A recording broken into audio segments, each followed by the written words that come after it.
দর্শক বন্ধুরা, ঈদ উপলক্ষে কোরবানের পশুর হাটে আপনাদেরকে দেখাচ্ছি যে পশুর হাটে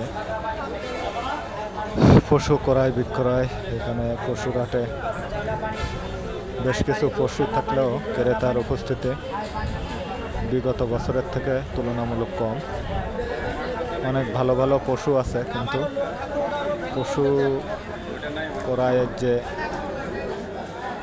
অবস্থা তাতে মনে হচ্ছে না যে এবারের ঈদে বেশি খামারিরা বিক্রয় করতে পারে।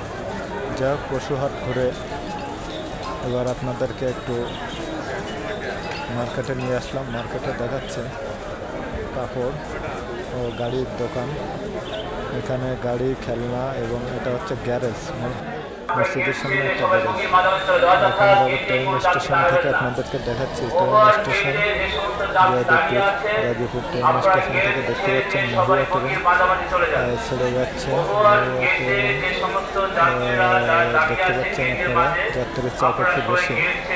তারপরে নির্বিঘ্নে ঘরে ফেরার লোকজন ঘরে ফিরছেন। যাত্রীর চাপ বেশি হয়, তারা ছেড়ে উঠতে বাধ্য হয়েছে। গাড়ির টানে পরিবারের টানে বাড়ি ফিরতে বাধ্য হয়েছে।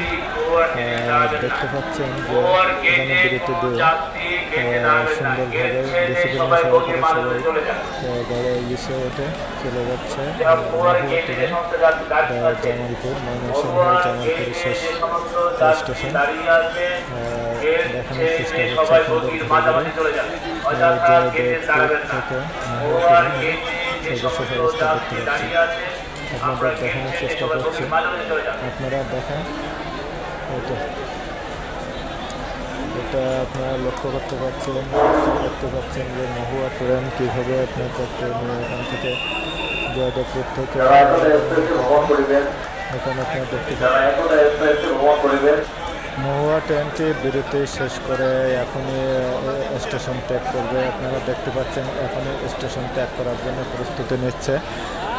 বাড়ি ফেরা ঘরমুখে নারীর টানের যাত্রীরা উঠে অবস্থান করছে ট্রেনের অবস্থা একটু ভালো হলেও যাত্রীর চাপ তুলনামূলক একটু বেশি, যেহেতু আজকে সব অফিস আদালত বন্ধের দিন।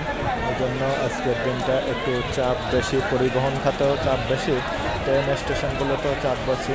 তারপরও বাড়ি ফেরা যাত্রীরা থেমে নেয়, এখন ট্রেনটি ছেড়ে গন্তব্যস্থলের জন্য চলে গেল। এটা ছিল আমাদের আজকে ঈদ উপলক্ষে আপডেট। সাথে থাকার জন্য সকলকে ধন্যবাদ। আপনাদের সাপোর্ট প্রত্যাশা করছি, আপনাদের ভালোবাসা ও সাপোর্ট সবসময় কামনা করি। আপনাদের সুস্বাস্থ্য কামনা করছি। আমি MRIs মুকুল। ধন্যবাদ সকলকে, ভালো থাকবেন সকলে। ধন্যবাদ সকলকে।